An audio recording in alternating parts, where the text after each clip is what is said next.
Hello and welcome to Take You to School with Dr. Tom Prichard. I am your host, JP John Polishman, two-man power trip. Of course, joining me, the star of the show, the former WWE World Tag Team Champion, one of the greatest trainers ever in the history of the business, the Doctor of Desire himself, Dr. Tom Prichard. Dr. Tom, how you doing today, sir? John, it's going pretty good today. I mean, even with all the news we get, this is still going good. What do you think? Literally just heard today, I guess a little Yeah. bit earlier today, about the passing of an absolute legend in the business, Terry Funk. What were your initial thoughts? Well, um, I wasn't shocked. I knew Terry had been sick. I knew he'd been uh, somewhere in Amarillo being taken care of. So it wasn't a shock. But as I told you a little bit right before we came on the air, it was the Funk family that made me fall in love with wrestling. I watched in West Texas. I watched in El Paso, Texas, and it was Dory Funk Jr., Dory Funk Sr., and Terry Funk who pretty much ran the show every Monday night in the Coliseum and every Saturday afternoon on TV. So, I mean, it's going to come to us all, but I mean, Terry is definitely one of those unique performers through the years that everybody had the reverence for and respect for, and um, it seemed like he could mix in any era. Didn't matter what it was. He could mix any place, anytime. Absolutely. Jason, hello, Dr. Thomas John. Hello, Jason. Jason, hello. R.I.P. Terry Funk, the godfather of hardcore from Brendan. What's going on, Brendan? Well, yeah, I would give Terry the Godfather of Hardcore. No doubt. Grandma Daisy says hello and R.I.P. Funk. And we have Mike Fire here saying my condolences to the Funk family. And then Judge 218, God bless you, Terry. Thanks for generations worth of memories. No doubt about that. Yeah, and they just don't make him like Terry Funk anymore. Of course, it's different business, different day, but um, I don't remember ever seeing a really bad Terry Funk match. And everything he did, he put his spin on it, his body language on it, made him very unique. Hello, Bara. Hello. With Funk, man, it's like one of those things. I know he's 79 years old, obviously went up there, but I mean, he was wrestling as of basically 6 years ago. I know not often and stuff like that, but I mean, he wrestled into his 70s. Crazy. Basically, he wrestled for 6 decades. Pretty amazing career. Well, Bob Armstrong did the same thing. Wrestled into his 70s, and um, yeah, it just the, I can understand. They just had a passion for the business.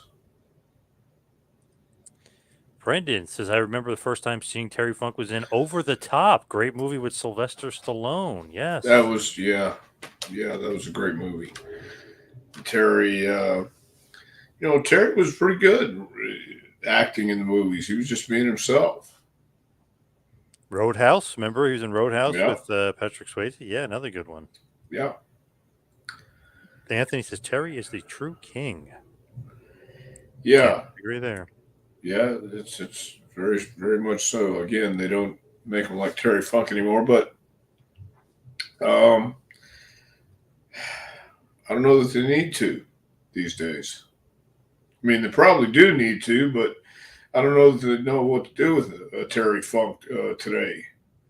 You know what I mean? He would try to be keeping up, and he would be doing the same stuff, but there's that attitude that he brought with it every time he stepped in the ring, and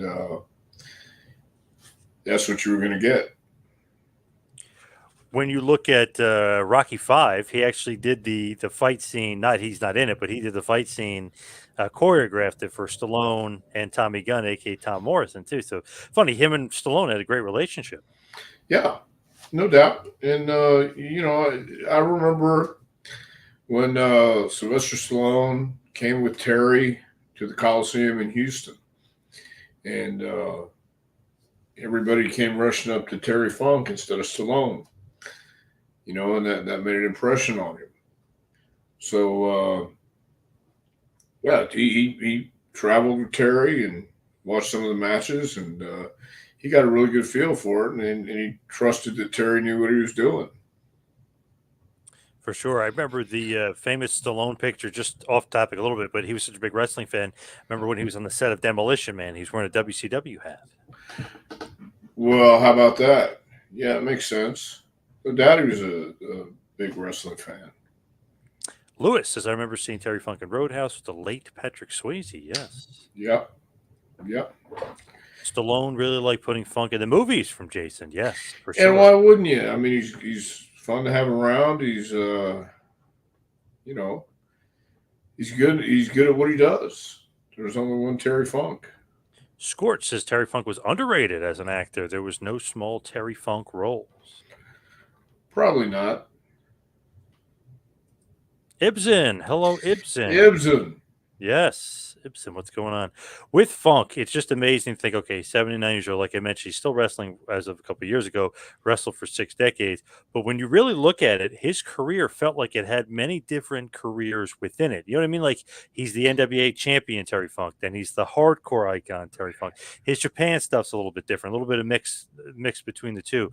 But it just felt like there was a different kind of careers that he had along the way in his long illustrious career. Well, you have to go back, long before the NWA Terry Funk to young Terry Funk, just starting out and watching him grow from there, and watching all the things they did to Terry to get heat on the heels, and Dory was the champion. They're traveling around, and Terry could come in and. You had to go through Terry. If you got through Terry, then you had to go through the old man. If you got through the old man, then you got the champion. It was a great way to go to different territories and introduce, the Funks. And when Terry was first starting out, I remember he was unique from the very beginning.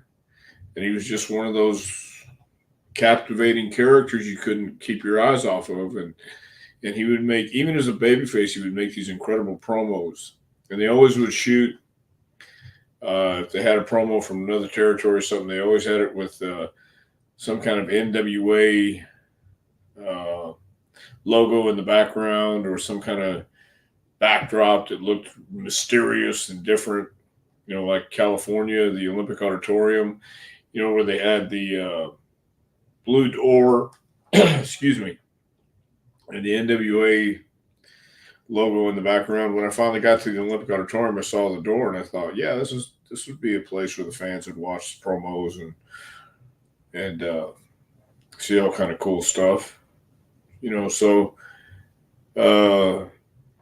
Terry, as a babyface making promos, was just as effective as he would be as a heel, because he was getting to be a babyface in West Texas and a heel everywhere else he went. He was coming in to stop your challenge for the world championship. Jason is mentioning Paradise Alley, which is another great movie for sure. Brandon saying his return to WWE as Chainsaw Charlie. That was a great return. You could tell how much Mick and Terry meant to each other. Yeah, no doubt. And I don't know if anybody else could have pulled off Chainsaw Charlie besides Terry Funk. Right? What a funny, kind of unique way to bring him back. But it's one of those things where if you didn't think it was going to work, it didn't matter. He was going to make it work no matter what. Right. And that was, based off of either whichever story you want to believe, Terry's imagination, or a real character that Terry knew. It was unique for the time, and it worked. Anthony says Mick must be devastated. My heart goes out to everyone that knew and idolized him. Yeah, I think there's a lot of people who feel that way today. So, Terry had a huge impact in wrestling with a lot of people. Ragu says, I'd like to tag team with Cactus Jack. Bang, bang. No doubt. Yep. Mark Timmons, Terry Funk, one of the first hardcore wrestlers, one of the greatest, hands down. Easily. You had hardcore guys before, but Terry was the guy who really made it, excuse me, palatable, I guess, and knew how to make it not only look rough and vicious and all that stuff, but he was entertaining with it too. So yeah, I think he was one of the best. Ibsen saying, sorry for your loss, Dr. Tom. I know he was one of your contemporaries. Well, thank you, Ibsen. Where did you meet Terry the first time, and where did you meet Terry the last time you talked to him? Oh wow!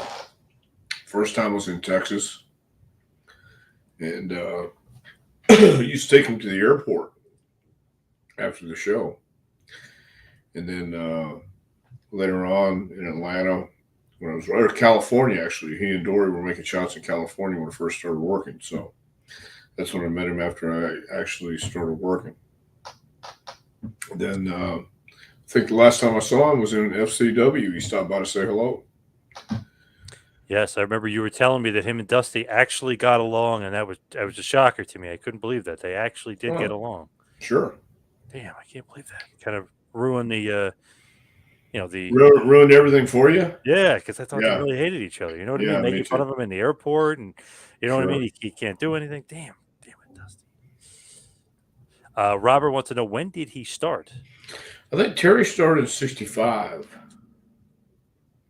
Western States, right? He started in Amarillo with his dad. He started in Amarillo. Yep. They started him out. His first match was against Sputnik Monroe. Wow, another guy. Start. Yeah. Legendary guy down in Memphis for sure. Mm-hmm. Legendary wherever he went. Yep. Norman saying, "Damn, a truly a legend is gone. R.I.P. Terry Funk." Rick Hood, R.I.P. Terry, forever. What a great promo! That was the best. Yeah. Did he ever come to your school and take your students, teach your students? Did he make the students laugh with his sense of humor? Was he ever at your school? No. We've been doing this for five. This is our fifth year, and Terry would have been in Amarillo, but no, he never came to the school. Hi, Dr. Tom. Just heard the news. So heartbreaking. R.I.P. Terry from Barbara. Yeah. I think a lot of people feel that way. It's very heartbreaking. Jamie McDonald, Terry Funk versus Ric Flair is one of my earliest memories of pro wrestling. R.I.P. Terry Funk. What do you think about the Ric Flair feud? I thought it was good. It would have been. I don't know how else they could have gone into it, but it was a very good angle, I thought. Pretty amazing. He goes from the legendary, meaning Ric Flair, goes from the legendary feud with Ricky Steamboat, and he's a heel. And then all of a sudden, Funk comes in the room, in the ring, and kind of challenges him. Flair kind of poo-poos it, and then Funk beats the shit out of him. All of a sudden, Flair is the biggest babyface in the world, and Funk is the top heel. And there's your next program. After the already awesome program with Steamboat, then you get a completely different awesome program with Flair Funk. Yeah, that's amazing. You could even do it back then like that. But that was the talent of Terry Funk, who knew how to make Ric Flair instantly a babyface just because he had just got done with this epic battle, and Terry attacked him, pile drives him on the table. I mean that's classic pro wrestling. And that's what Terry Funk was a classic pro wrestler.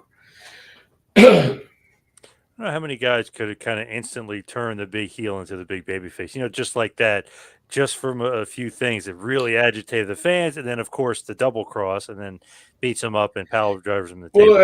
Well, it was such a great story, and it was such a great angle, especially after wrestling Steamboat, in a great match, and then Terry taking advantage of it. No matter what shape Ric Flair is in, he just got done wrestling a hard match, and Terry's kind of fresh. So yeah, it was the psychology and everything that went into it, and takes a guy like Terry Funk to pull it off. Doesn't seem real, so heartbreaking. Absolutely. Well, yeah, I think Terry had been Ill for a few years. ill for a while. Yes. If someone tell me what sticks out to you, about Terry Funk, what would you say? Tell me what's his selling, his working, his throwing a punch, registering, selling whatever was thrown at him, whatever he had to take. Um, if you watch the way he sold things, he sold different than anybody else, with the exception of Dick Slater, uh, and maybe a couple other people who tried to be just like Terry, because he sold so unique. And I think that's what stood out, his ability to tell a story with anybody and do the simplest, basic little things and accentuate them. He really would. He knew how to throw a punch. He knew how to sell a punch. He knew how to. He understood body language and he understood psychology. He knew how to tell a story. He knew how to elicit emotion. He the world champion's job back then was to go an hour with the local hero. Um, and Terry could come out and within 5 minutes incite a riot. Whereas some of the other world champions would start slow and taper off from there. Or just tell a different kind of story. But Terry's,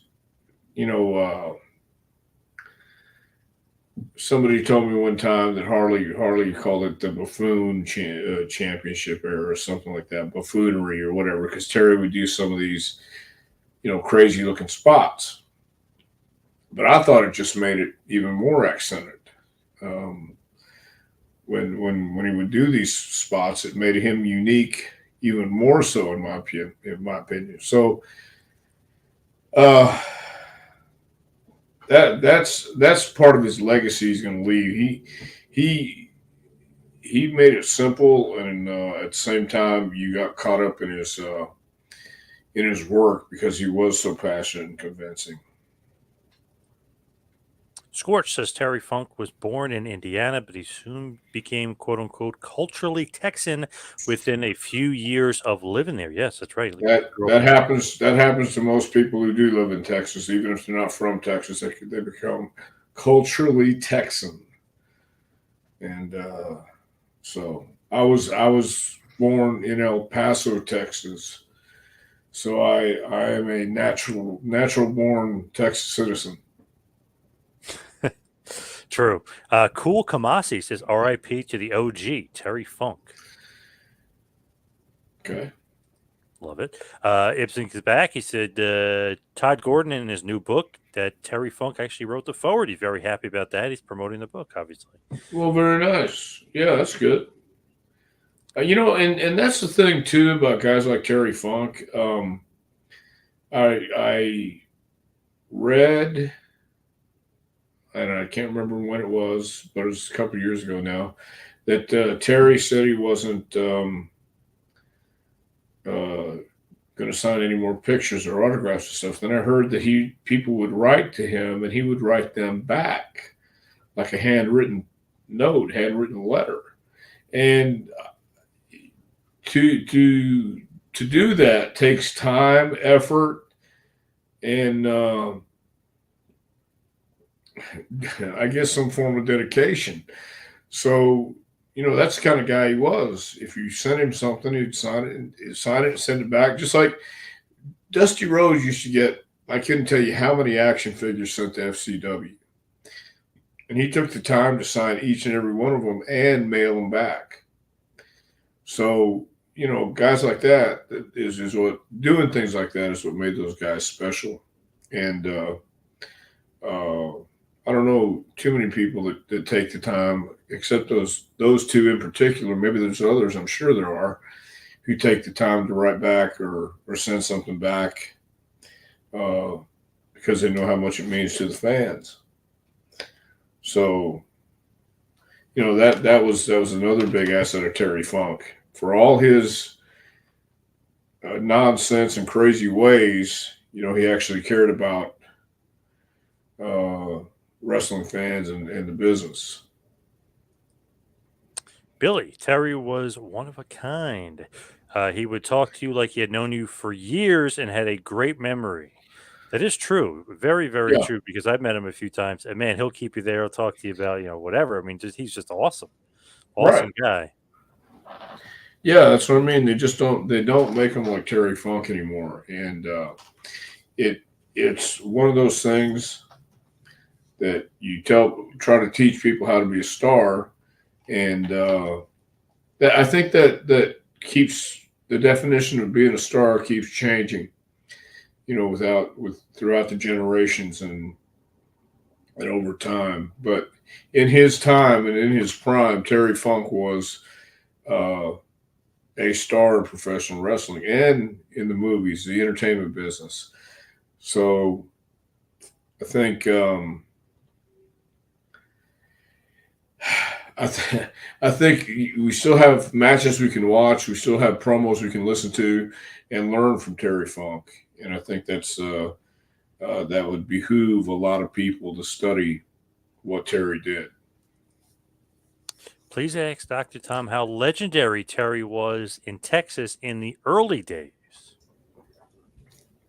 Um, Pardon me. The Funk family were all legendary in Texas in the early days and even in the later days. Terry was making commercials for, I think it was Dodge or Ford trucks, whatever it was, and always been a local celebrity. I don't know how it's been these last few years, but in the early days, especially, the Funks were well known wherever they went. Grandma Daisy. I hope Mick Foley will be okay. I know he loved Terry a lot. Joe was saying this has got to hit Mick hard. Cosmic Prince says Terry Funk was the GOAT. There'll never be anyone else like him. He'll be missed greatly. No doubt. Anthony wants to know, what was Vince's true opinion on Terry? Well, that's a question I think you'd have to ask Vince, but I'm sure I would surmise that Vince had a lot of respect and admiration for Terry Funk. He was an old school guy, an old timer, and uh, I think Vince has a lot of respect for the old school and the old timers, as hard as that may sound to believe. A little bit. Sometimes I feel like he brings in some of those guys that he didn't create, like a Terry Funk, and use him to get over his guys, which is all fine and dandy, I guess. I mean, it's his company, but I always get the feeling that he didn't put. I know Funk is older at this point, but he could have been a little bit higher up the card. No doubt. Well, that too. At the same time, I think just being in there um, and having that run with Hogan or Yeah, angle with Hogan, great angle. Yep. yeah, he understood where he was going to wind up, and that's why he had to go home to tend to his sick horse. So all that stuff is very very susceptible to suspicion, if you will. I think What Vince's true opinion is something Vince could only know. And didn't Vince say to him like years later, like, "How's that horse?" And Funk How's was that like, "Oh horse? yeah, Yeah, yeah." Funk's like, "Oh yeah, yeah, yeah, he knew. I mean, yeah, yeah, Terry knew he knew, so it's all right. yeah." Yeah, Absolutely. Ragu says he was in Beyond the Mat. I like it when he was discussing having his friend the Exterminator guest refereeing his match against Bret Hart. Obviously, down a stamp. Yeah, and a I'm, stamp. I'm Yeah, not booked. I'm not booked, Terry. right, right. It's Well, so great. he had a good point there. I think he was wanting to be asked to referee or asked to do something. So Yeah, yep. You know yeah, what's great about that? If you look at it, 50 years of Funk, right? I mean, that was WrestleFest. That was Terry Funk Presents. I mean, Amarillo. That match with Bret Hart. Bret Hart's a WWF champion. 25 minutes. I mean, it's an awesome match, but Bret barely beats him. Remember, he just gets the shoulder up. I mean, yeah, it's not like the WWF champion at the time should have just destroyed him, right? I know he's Terry Funk, but still, Bret's like, no way, way too much respect. Obviously, right. the Harts and the Funks go back. He was giving him almost like he almost beat the champion. Shit, if Brett didn't get lucky enough and roll his shoulder, he would have lost.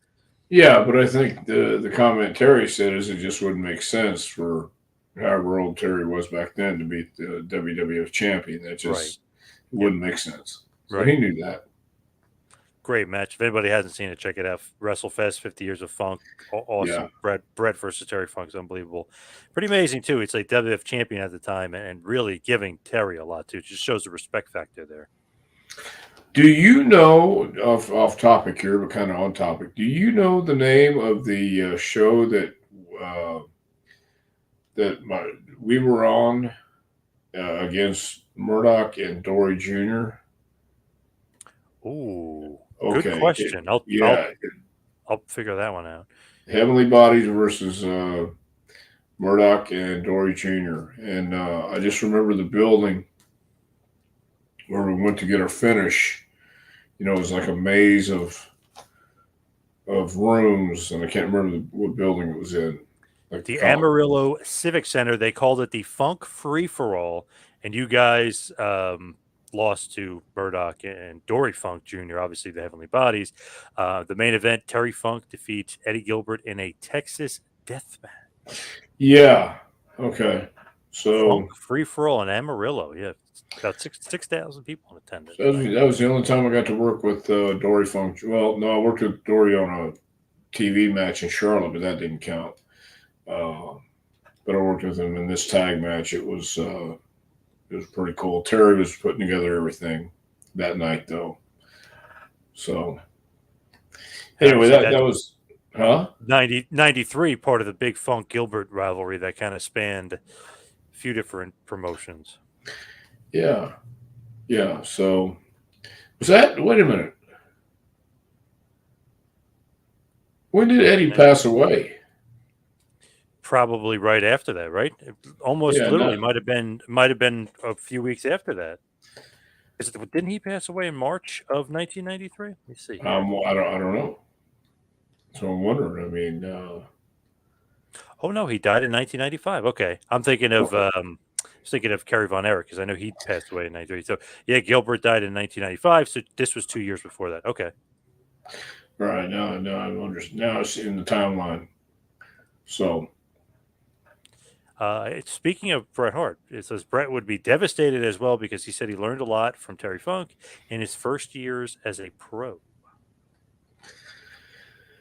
Well, no doubt. I think just being in the locker room with Terry Funk, you're going to learn something. I just watched and listened to him a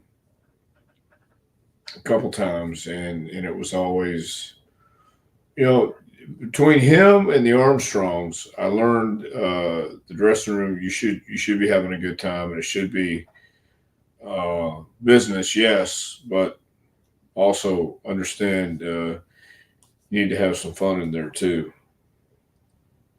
How do we lose Superstar, Iron Sheik, Adrian Street, Draws, and now Terry Funk all in the same year? So sad. Yes.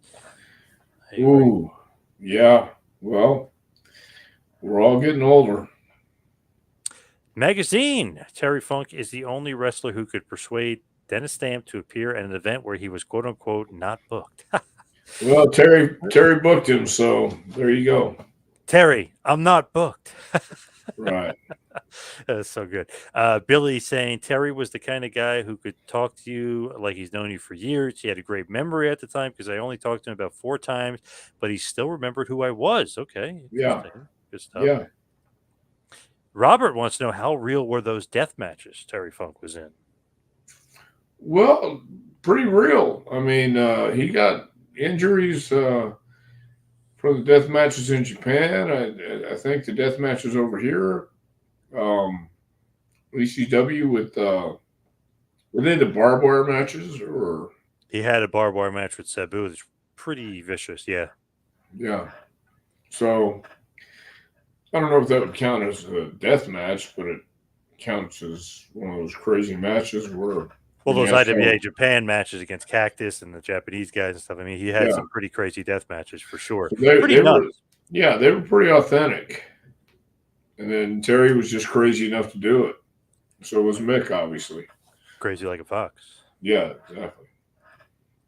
The Ruby Pearl Glamper True Crime podcast says, "Hey guys, been watching wrestling since Mid-South Wrestling on the little black and white TV in my room." That's got to be a long time ago. Jeez. That's way long time ago. That's over 40. It's definitely over 45 years ago. Ruby Pearl Clamper True Crime Podcast. Interesting. There's a lot of names there. He also was a very good actor. He was in a few movies, Roadhouse, and the one with Stallone. Obviously, we talked about before, Over the Top and Paradise Alley. Yes, he's in a couple. Did he wrestle Tito and JYD at WrestleMania 2 under another character? He was very young at the time. No, that was Jimmy Jack. Jimmy Jack. Yeah. Yep. And Jimmy Jack and who wrestled? Haas. Okay, that's what it was. Haas Funk. Trying to remember which arena they were in. Was it L.A., New York, or Chicago? No, it was Terry. That's right. In L.A. Sports Memorial, Terry Funk and Haas Funk defeated Tito and JYD. So it was Terry. Wow. I didn't even remember he was a part of WrestleMania. Damn, WrestleMania 2. Wow. Bad on my part. Bad memory. I'm losing it as I'm getting older here. Jeez. Yes, you are. Oof. Somebody's mentioned that to me yesterday, too. Lose my memory there. Joe says Cactus Jack and Chainsaw Charlie was one of the moments that made wrestling real. Oh, did I watch what really just happened? Oh, man. Yes. Insane. Yes. Yeah. That's what they needed. Somebody who could didn't have to play insanity, was insane. Terry, yeah. R.I.P. Terry, I agree. Yes. Let's not overlook his mic skills. Truly amazing. Yeah, definitely one of the more entertaining promos in the business. I remember they would bleep out words that didn't need to be bleeped out in Texas sometimes. You know, in Houston, he would get on and say, Jose Lothario, I'm going to feed you beans and rice and beans. And it would bleep out the rice and beans like it was something nasty to say. I like that. That's yeah, good touch. Yes. Phil. Hey, Phil. He says R.I.P. Terry Funk. Mount Rushmore candidate. I agree. Definitely Mount Rushmore. He said he met Terry and Mrs. Funk at Boston in 1997. I was invited to the screening of Beyond the Mat and sat behind them. They couldn't be nicer. Have some pics and some great memories. Yeah. Terry had a pretty good life, I'd say. James, man, I miss Terry Funk. I agree, James. Del Mountain. What's up, Del? Everything is bigger in Texas, including the Terry Funk. He's an icon amongst legends. Couldn't agree more. Please ask Dr. Tom, was he both a heel and a babyface in Texas at the same time? Yes, he was. He was a heel in East Texas and a babyface in West Texas, I believe, for the most part. He would come to Houston and wrestle the local hero. I remember one in particular time he came to wrestle Jose Lothario, and Jose beat him. Then he had to go through Jose had to go through Dory Funk Sr. in a Texas death match, and Dory Funk Sr. never lost a Texas death match. In over 200 Texas death matches, he never lost one, and he came in that Friday night and lost to Jose Lothario. So now Jose gets a shot at the World Championship. And after Dory pinned Jose took Dory's West Texas jacket. And they kept coming up with stuff. I'll take your jacket. You got to come back to Houston and fight me to get it back, type stuff. So, yeah, they had three Funks to work with, three Funks to do angles with, and all of them could work. So it was great. Oh, no doubt about that. Scorch says Terry Funk's appearance in Beyond the Mat was unforgettable. The audience empathized with him when they saw a man with chronic pain who could not give up his passion in life. And that was pretty much the story. I mean, you have something, you've done it your whole life, and that's all you want to do, and you couldn't stop. Magazine asks, Dr. Tom, will you ever show up an event you were not booked on? Probably not. Barbara wants to know, Dusty told a story where he lit up a branding iron in a match and flew it out of the cage and caught a fan on fire. Is this true? Yeah, I remember hearing that story. And I don't remember where it was, but I do remember what they were talking about. But I didn't know maybe that was Terry. Yeah. Mount Rushmore from what? Mount Rushmore? Question mark. No, I'll say Terry belongs in the Mount Rushmore. Trying to think. I mean, Everybody, I wouldn't argue it if somebody said it. no, but every era has their Mount Rushmore. That's why it's kind of hard, because every era is going to have those guys. You had O'Connor, you had Rogers, you had Thez. Um, gosh, who else? Some people say Pfeffer. Put Jack Pfeffer on their Mount Rushmore. What about Jim Londos? What about Ed Strangle Lewis? All those guys Yeah. that drew back in the day, those big time cards back in the day. Yeah. So nobody knows who they are today. Yeah.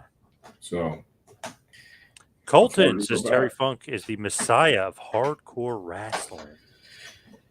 I'll give him that, but Brody was in there too. Brody was pretty much a hardcore guy, along with Sheik and Abdullah and guys like that. Terry Funk. Robert says you guys are awesome. Prayers for the Funk family. Well, thank you, Robert. Thank you, Robert. Yes. Mick Foley told us a story of Terry Funk checking his pulse when The Undertaker tossed him off the cage at King of the Ring 1998 Hell in a Cell. Yeah, I saw that. I remember that. I think Funk might have had the best part of that match. Remember he got chokeslammed out of his shoes? Yeah. Yeah. Because he needed to waste time so Foley can wake back up because that was KO'd. And then Jim Ross is awesome. He's like, my God, Terry Funk just got chokeslammed out of his tennis shoes. Well, yeah. And Terry knew how to get time. From Porter Blaze, R.I.P. Terry. From Steve Mayo. Terry Funk passed away today. R.I.P. Face blue smiling. Interesting. John Doe says Desperado, which was obviously the awesome Terry Funk theme song that he used from the Eagles. Wow, what a great song. If you think about it, it's not really a good wrestling song per se, but for him it was awesome and it fit. Well, it did fit because he was that guy that no matter what he did, he was going to fight to the end, and when you were kicking the shit out of him, it looked like he was getting the shit kicked out of him, and he understood how to convey that. So he's talking about a cowboy who can't settle down, doesn't know how to settle down. And that's exactly what Terry Funk was. From Clayton, I think Terry's match with Stan Hansen in Japan that's on YouTube is one of my favorite matches of all time. There's a tag match with Terry and Dory against Hansen and Brody. That a hell of a match too. Check that tag match out. Yes, I remember Hansen and Funk getting thrown into the water. I remember one of those crazy moments with those guys. But yeah, a lot of good stuff with Hansen and the Funks. I love Funk versus Flair. Great American Bash 89 is awesome. Clash 89, New York Knockout is awesome. The I Quit match, 2 words, 5 letters, I Quit, which is the infamous Gordon Soley line. Love me some Funk and Flair. Great chemistry. But I mean, he had awesome matches with everybody pretty much. Funker, Shane Douglas, Ricky Steamboat. I mean, a lot of different kind of guys too. Well, pretty much. And I think Terry says it in his book. He didn't have to introduce himself to any promoters. He was born into it, and he was going to NWA meetings from early on. And so his family, his dad was a power broker in the NWA from way, way, way back. And Terry Funk, Dory Funk Jr. have all been stars literally since the beginning. And they would go places, and the boys would know them. The promoters already knew them because they had so much respect. Dory Sr. had so much respect in the NWA and as a promoter and wrestler. So, when every time I've heard Terry really talk, he's talked about what a great life he's had in wrestling, and he really enjoyed it. So I can see why he wanted to do it so long. For sure. Colton says, does anybody know how he died? I did not hear a cause of death. No, me either. Randy Spears says, great show. Prayers for the family and the fans. Thank you, Randy Spears. Well, Funk Steamboat is a great match. Yes, great chemistry. I mean, he had great chemistry with everybody pretty much. I mean, he could brawl if you want to brawl. He could wrestle if you want to wrestle. You want to do comedy, he'll do comedy. If you want to do serious stuff, I mean, you want to chain wrestle. I mean, whatever you want to do, he was able to do. Pretty amazing. Yeah, but I think he really stood out when he brawled and when he threw those left hands and Yeah. and I don't remember who said it, but it said they look so good because they were real. You know, well, yeah, I guess so. That is true. If you think about it, like best punches, we always say like Scott Hall had a great one or The Rock or something, but Terry Funk got to be up there as well. One of the Well, greatest yeah, punches. yeah. Phil is saying Terry going after Mel Phillips wearing his cowboy hat, priceless. Well, yeah, Mel shouldn't have put his hat on. Doing my best is damn right, Phil. He's in agreement with Phil. Was Terry one of the most respected men in the locker room? Yeah, I'd say so. I would certainly say so. And just like I said earlier, everybody in NWA knew the Funks. Everybody in the wrestling business knew the Funks. And wherever Terry went, yeah, he was certainly respected in the locker room, well respected. Michael is saying Alzheimer's is what he's hearing. That Alzheimer's disease. Ah, well, that could be. Very well could be. Interesting about Funk. You were mentioning Hogan before, but like to wrestle a race, is a different match. Hogan is a completely different match. Steamboat is a completely different match. Flair is a completely different match. Then doing the hardcore stuff with Foley, Shane Douglas, all these different guys. I mean, pretty amazing that he's basically like a chameleon out there and could wrestle anybody and do anybody's style, and it still be a good match and not even serviceable. I mean, great or good match. Well, that's one reason I think he made a great world champion. But I can only imagine what the travel was like back then, because again, on my second, third hand information, I've heard that Terry had enough of the road after the first year and just was ready to say, I'm done. So, but I truly believe he would have made a good 2-3 year champion if he wanted to, and that's going around working with everybody. Funk could wrestle any style and put the other person over. Yes, no doubt. Yeah. Colton says, I heard Terry Funk was hung like a horse, made Robert Fuller look small. I don't know if I've ever heard that one. Yeah, I haven't engaged in that conversation. Jimmy says, Terry cracked me up. He was great in any type of match. Totally agree. Yeah. Justin says, only 2 traveling world champions left. Yeah, right. Ric Flair and Dory Funk Jr., right? I mean, those are the only 2 that I could think of. Harley's gone. Obviously, now Terry's gone. Yes. Fez obviously way gone. O'Connor. Yeah. Yeah, right. Yeah. I'm trying to think. Briscoe is gone. Yeah, he might be right. Obviously, Dusty's gone. Well, I wouldn't count Tommy Rich as a traveling world champion. He was part of that time period, but I guess No, he doesn't technically count. But yeah. No. But yeah, it's Flair and Dory Funk Jr. Yeah. Right. Right. I can only imagine what those guys did. And I still wonder where Dory's belt is. Oh, you got to ask him. I've asked, yeah. He doesn't know where it is either? No. Oh, damn. Did you get Dory's book, by the way? He's got a new Of course book. I did. Oh, did you enjoy it? Well, of course I did. Okay. Just making sure. Just checking in. Just making sure. He sent me a book. Oh, really? Oh, awesome. Yeah. Nice. Oh, so you guys do you have the book? No, I actually was about to get it, and a friend of mine was like dying to get it. So I got it for him, but I should have really got 2, one for myself, one for him. So I do have to get it. Yeah. Yeah. Good. Well, Recommend it? I'll recommend it. Nice. Sure. There's stories in there about his life and about career and just some random stories and stuff. Love me some Dory Funk. For some reason, maybe a little underappreciated. I don't know, maybe because Terry was so bombastic, and he was so good, and he was so kind of just crazy that Dory kind of gets forgotten. But Dory's damn good. Well, Dory had a different style. Dory was for that style and that time frame. That's what they needed in the world champion. I guess I've seen Kaninsky wrestle a few times, but I was too young to really appreciate how good he was. Um, but I was really coming along when Dory Funk Jr. won the title, and then when I started going to see Funk Valentine or Funk Wahoo and Funk Lothario and Funk whoever, uh, I was seeing him now as more of a heel, where I saw him as a babyface in West Texas.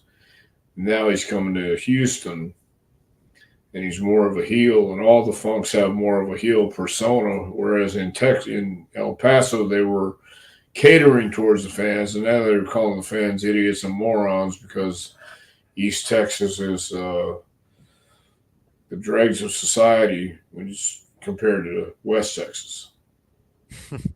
Yeah. Do you agree with that, or? No, I don't agree with that. Okay. All right, just making sure. Michael says WrestleMania 2 against JYD and Tito Santana was good. He's saying yes. That's JWD. Well, he means JYD.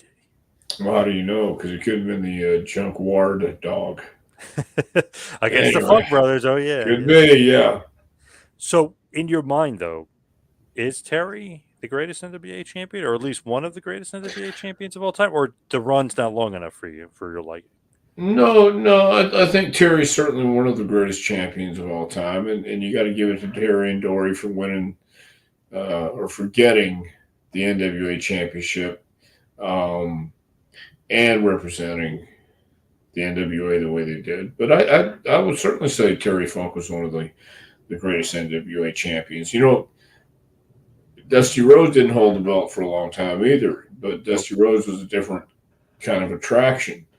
And I think Dusty would have to, you can't mention Dusty Rhodes without saying three-time former champion.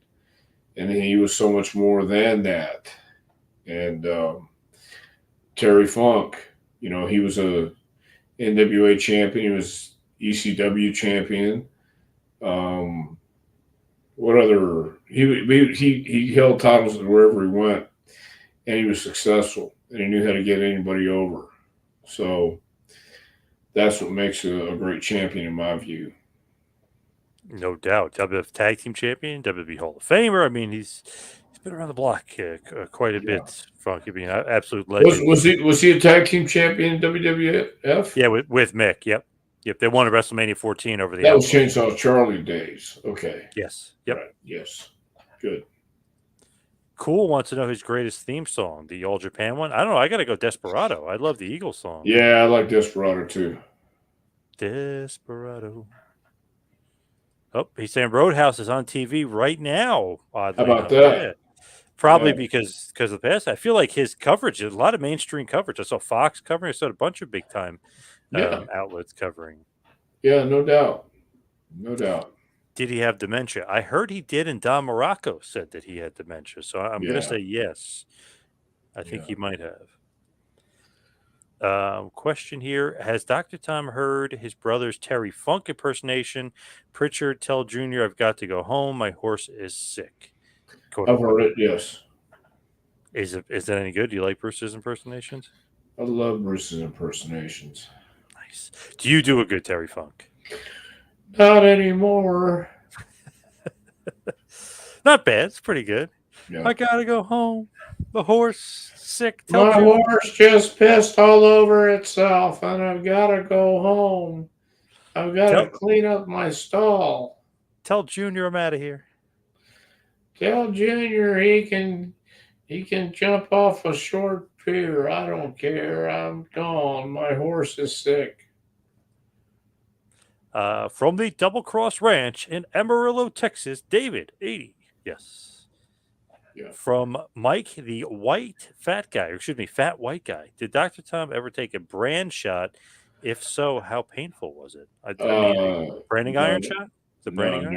Never taken a branding iron shot. No. Have you ever taken a shot of brandy? We've done that.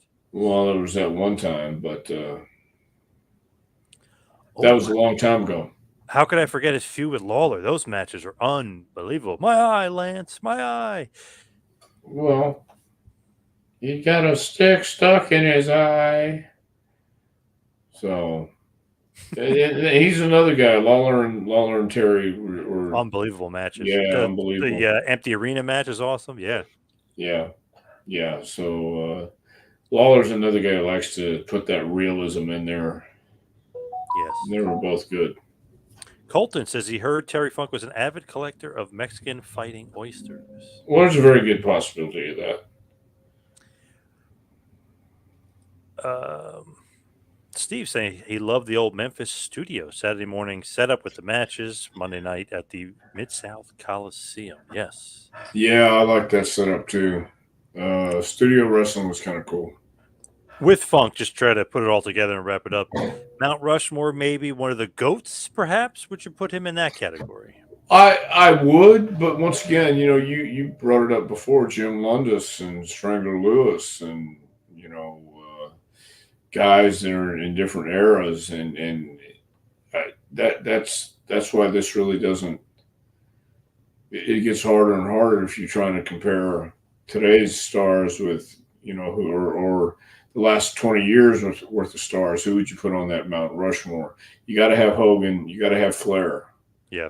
I mean, there's two that belong there right away. The other two, how many are there? Four? Yes. Yes, sir. Okay.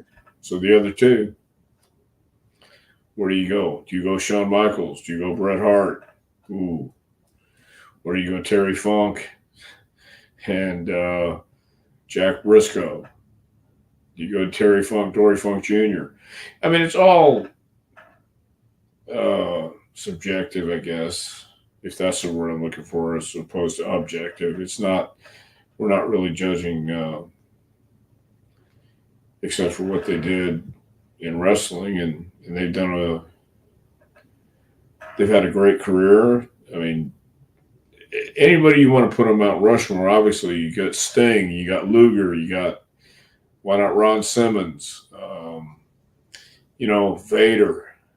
There's a lot of guys that people would say they deserve their Stone Cold Steve Austin. Come on. So where does it leave everybody else? What do we judge it on? And Austin and Rock, I mean, they all drew incredible money and did great things. So we tend to look back on what we saw when we first started in wrestling and look fondly on that for the most part. I do. I look fondly on some of the stuff I saw growing up, and then not so fond of a lot of the other stuff because not all of it was great.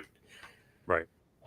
So when it comes right down to it, one of my personal favorites will always be Terry Funk. And I think he'll always be one of the greatest of all time. R.I.P. Terry Funk. Barbara wants to know, where can we get your book? People could become a great champion like Terry Funk. Well, not only can you get my book and become a great champion like Terry Funk, but you can also find out when our next training session will take place at jpwrestlingacademy.com. Click on the training schedule and the book order information will come up, as well as the dates that we are doing our next session.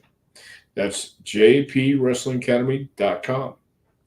All right. And of course, you follow me on Twitter and Instagram at 2Man Power Trip. You can follow Dr. Tom at Dr. Tom Prichard. Like to thank everybody for tuning in. We'll see you right back here next week for a little Take You to School. Dr. Tom Prichard. We'll see you next week, folks.